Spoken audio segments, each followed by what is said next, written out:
ሰላም ጤና ይስጥልን የተወደዳችሁና የተከበራችሁ የጎህ ቴሌቪዥን አድማጭ ተመልካቾቻችን እንደምን አላችሁ? ለዕለቱ ያዝናቸውን ሰበርና ወቅታዊ መረጃዎች ይዘን ቀርበናል። መረጃዎቻችን ቶሎ እንዲደርሷችሁ ዩቲዩብ ቻናላችንን ሰብስክራይብ፣ ላይክ፣ ሼር እያደረጋችሁ እስከ ፍጻሜያችን አብራችሁን ቆዩ።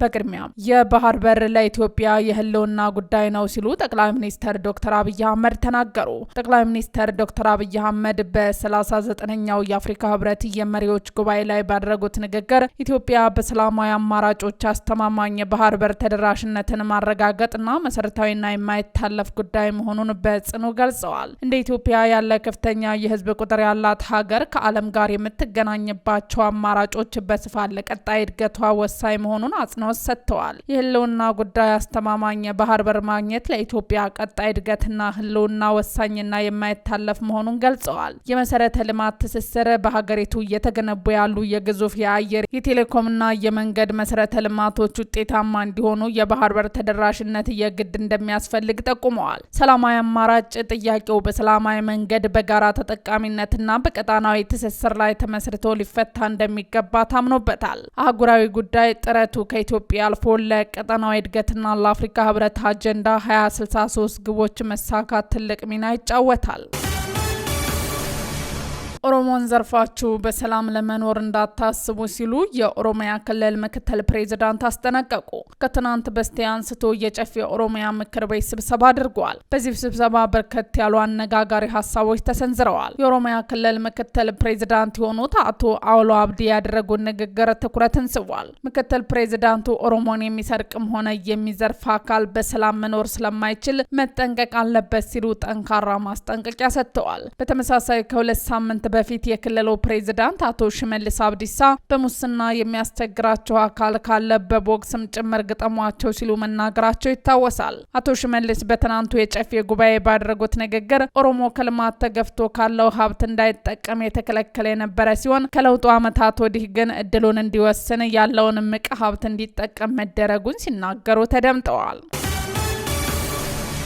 በዲጂታል ዓለም ማንነት የማዳን ጥበብን የሚያስተምረው አዲሱ መጽሐፍ ተመረቀ።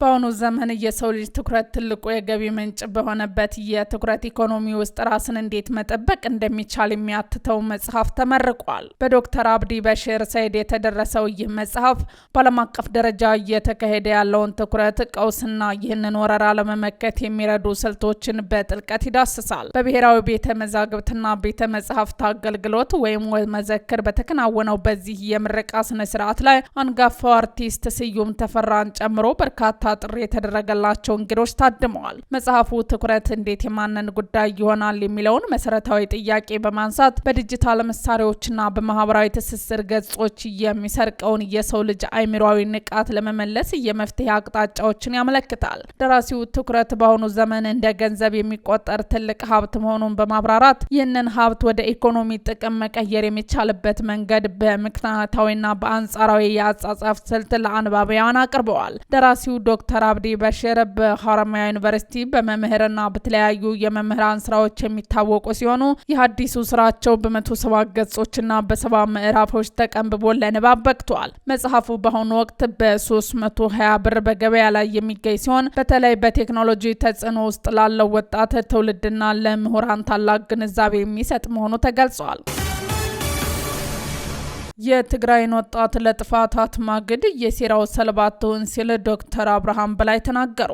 የዶክተር አብርሃም በላይ መልእክትና ዋና ዋና ነጥቦች በአጭሩ የሚከተሉ ናቸው። ባለፈው ጥር ለደረሰው ውድመት ተጠያቂ የሆኑ አካላት አሁንም የገዛ ጥቅማቸውን ለማስከበርና ከተጠያቂነት ለማምለጥ ወጣቱን ወደ አዲስ ጦርነት ለማማገድ እየሞከሩ ነው ብለዋል። የፌዴራል መንግስት ጦርነት ሊከፍት ነው የሚለው ወሬ የህዝብን ስሜት ለመቀስቀስ የሚነዛ ወሬ ወለደ የሆነ ነጭ ውሸት መሆኑን ሚኒስትር ሚኒስተሩ ገልጸዋል። የፌዴራል መንግስት ምንም አይነት የጦርነት እቅድ የሌለው ሲሆን ቅድሚያ የሚሰጠው ለሰላም፣ ለውይይትና ለክልሉ ልማት መሆኑን አረጋግጠዋል። የትግራይ ወጣት የጥፋት ኃይሎችን ተንኮልን በመረዳት ለጦርነት ጥሪ እምቢ እንዲልና ትኩረቱን በስራ በትምህርት ላይ እንዲያደርግ ጥሪ አቅርበዋል። የእናቶችን በመከራ ይበቃል ያሉት ዶክተር አብርሃም ህዝቡ የጥፋት ኃይሎችን ሴራ በማክሸፍ ሰላሙን እንዲጠብቅና መንግስትም ከህዝቡ ጎን መሆኑን ገልጸዋል። ፑቲን ራሱን እንደ ቄሳር ሊያይ ይችላል፣ እውነታው የጦርነት ባሪያ ነው ሲሉ ዘለንስኪ ተናገሩ። የዩክሬኑ ፕሬዝዳንት ቭላዲሚር ዘለንስኪ የሩሲያውን አቻቸው ቭላዲሚር ፑቲንን በብርቱ ተቹ። በሙኒክ የጸጥታ ኮንፈረንስ ላይ ንግግር ያደረጉት ዘለንስኪ ፑቲን የዩክሬንን የኃይል መሰረተ ልማቶች አውድመዋል ብለዋል። ግን ኤሌክትሪክ ከማመንጨት ወደ ኋላ አንልም ያሉት ፕሬዝዳንቱ ፑቲን ራሱን እንደ ቄሳር ሊያይ ይችላል፣ እውነታው የጦርነት ባሪያ ነው ሲሉ ተናግረዋል። ዘለንስኪ በዚህ ጦርነት ዩክሬንን ለመከፋፈል ማሰብ ቅዠት ነው፣ አይሳካም ብለዋል። ፕሬዝዳንት ቭላዲሚር ዘለንስኪ ጦርነት በሰላማዊ መንገድ የሚያበቃበት እድል እንዳለ ጠቁመዋል። ኬንያ ከሶማሊያ ጋር የምታጋራው ድንበር ከ15 ዓመታት በኋላ ዳግም ሊከፈት መሆኑ ተሰማ።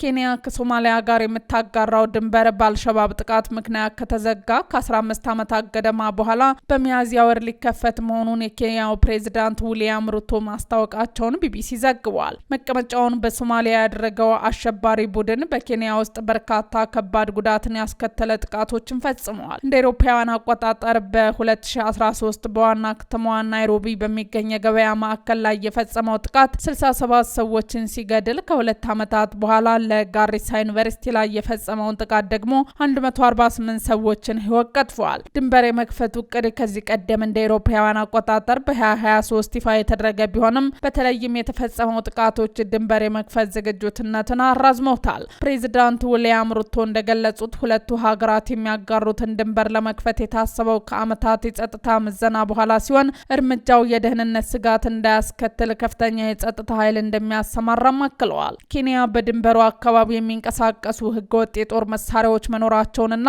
ሌሎች የኮንትሮባንድ እቃዎች ስለሚዘዋወሩም ሀገሪቱ ስጋት ላይ ነበረች። የኬንያው ፕሬዝዳንት ድንበር የመክፈት እቅዱን ያስታወቁት በኬንያ በሰሜን ምስራቅ ወደምትገኘው ብዛት ያላቸው ሶማሊያ መኖሪያ በሆነችው የድንበር ከተማዋ ማንዴራ ባደረጉት ጉብኝት ወቅት ነው። ሩቶ በኤክስ ገጻቸው በማንዴራ ያሉ ኬንያውያን ዘመዶቻቸውና ጎረቤቶቻቸው በሶማሊያ ካሉት ጋር መገናኘት አለመቻላቸው ተቀባይነት የለውም ብለዋል። የድንበር መክፈት ድንበር ተሻጋሪ ንግድ እንደሚያበረታታ ለሀገራቸው ህዝብ የጋራ ብልጽግና እንደሚያሰፍን ሩቶ ተስፋ አድርገዋል። ፕሬዝዳንቱ ባደረጉት ንግግር ብዙ ጊዜ ጥቃት ኢላማ የተደረጋቸው የማንዴራ ነዋሪዎች በሙሉ በአልሸባብ ላይ በሚደረገው ዘመቻ እንዲሳተፉ ጠይቀዋል። እነዚህ አልሸባቦቹ አጋቢስ ናቸው፣ ኬንያ ከእናንተ ጋር እንደምትሰራ አረጋግጥላችኋለሁ፣ እናንተም እነዚህን ወንጀለኞችና አሸባሪዎች በመዋጋት እኛን እርዱን ብለዋል። በዌስትጌት የገበያ አዳራሽና በጋሪሳ ዩኒቨርሲቲ ላይ ከተፈጸመው ጥቃት በተጨማሪ በኬንያ ውስጥ ሌሎች ዋና ዋና የአልሸባብ ጥቃቶች እንደ አውሮፓውያን አቆጣጠር በ2024 በማንዴራ ግዛት 28 የአውቶቡስ ተሳፋሪዎች የተገደሉበትና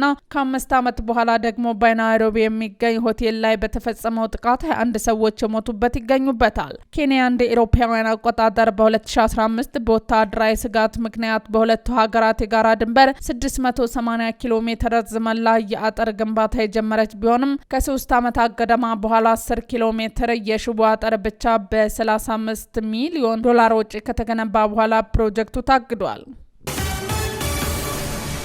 ውድ አድማጭ ተመልካቾቻችን ዜናዎቻችን እነዚህን ይመስሉ ነበር። አብራችሁን ስለነበራችሁ ከልብ እናመሰግናለን። መልካም ቀን።